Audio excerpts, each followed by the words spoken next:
খেলার কথা ছিল মাঠে, ক্রিকেটাররা ব্যস্ত সময় পার করলেন সংবাদ সম্মেলনের টেবিলে। বিসিবি তাদের সঙ্গে দেন দরবার করতে করতেই এসেছে একের পর এক সিদ্ধান্ত। ক্রিকেটারদের দাবি অনুযায়ী পরিচালক পদ থেকে সরানো যায়নি বিতর্কিত বিসিবি পরিচালক নাজমুল ইসলামকে, তবে তাকে সরানো হয়ে অর্থ বিভাগের প্রধানের দায়িত্ব থেকে, তাই মাঠে প্রতিবাদে খেলা বন্ধ রাখে ক্রিকেটাররা। দেশ ও আন্তর্জাতিক ক্রিকেট মিলিয়ে এ ঘটনা বিরলই বলা যায়। এই অবস্থায় অনির্দিষ্টকালের মতো বিপিএল স্থগিতের মতো গুরু সিদ্ধান্ত নেওয়ার পথে বিসিবি। মমিনুর রিপনের রিপোর্ট। বুধবার রাতে বিপিএল বয়কটের সিদ্ধান্তেই থেকেছে কোয়াব। বিসিবি শোকজ করলেও নাজমুল ইসলাম পদত্যাগ না করায় মাঠেই যায়নি ক্রিকেটাররা।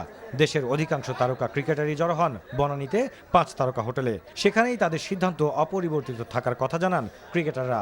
দফায় দফায় সভা ও সংবাদ সম্মেলনে দিন গেছে ব্যাট বল ছেড়ে নিজেদের সম্মান বাঁচানোর লড়াইয়ে থাকা মিঠুনরা। আমরা মাঠে যাব একটাই শর্তে, বিসিবি থেকে ওনারা যদি আপনাদের সামনে এসে কমিটমেন্ট করেন যে ঠিক আছে আমরা গ্যারান্টি নিচ্ছি 48 ঘন্টার মধ্যে এই লোক থাকবে না বিসিবিতে, এবং যদি থাকে তখন ক্রিকেটাররা যে খেলা বন্ধ করবে সেইটার জন্য তাদের উপরে কোনো দায়ভার যাবে না এবং তার সম্পূর্ণ দায়িত্ব বিসিবি নিবে।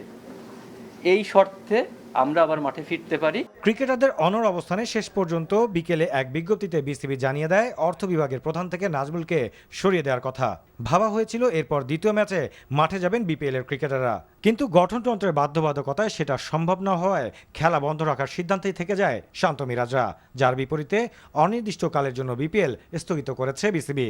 এই ঘটনার মূলে থাকা নাজমুলের বিতর্কিত মন্তব্যকে স্বাগত জানাতে পারেননি যুব ও ক্রীড়া উপদেষ্টাও। একজন ক্রিকেটার মুস্তাফিজের অবমাননা হয়েছে দেখে পুরা বাংলাদেশ রুখে দাঁড়িয়েছি। তো সেখানে আপনার বাংলাদেশ ক্রিকেট বোর্ডের একজন পরিচালক পুরা বাংলাদেশের সমস্ত ক্রিকেটারদেরকে জন্য অপমানজনক যে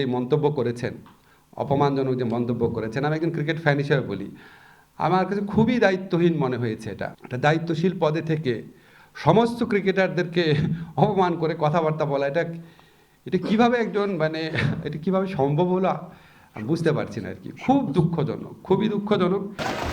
এদিকে মাঠে এসে প্রত্যাশিত ম্যাচ দেখতে না পেরে মিরপুর শেরেবাংলা স্টেডিয়ামে হতাশা থেকে ক্ষোভ প্রকাশ করেন দর্শকরা।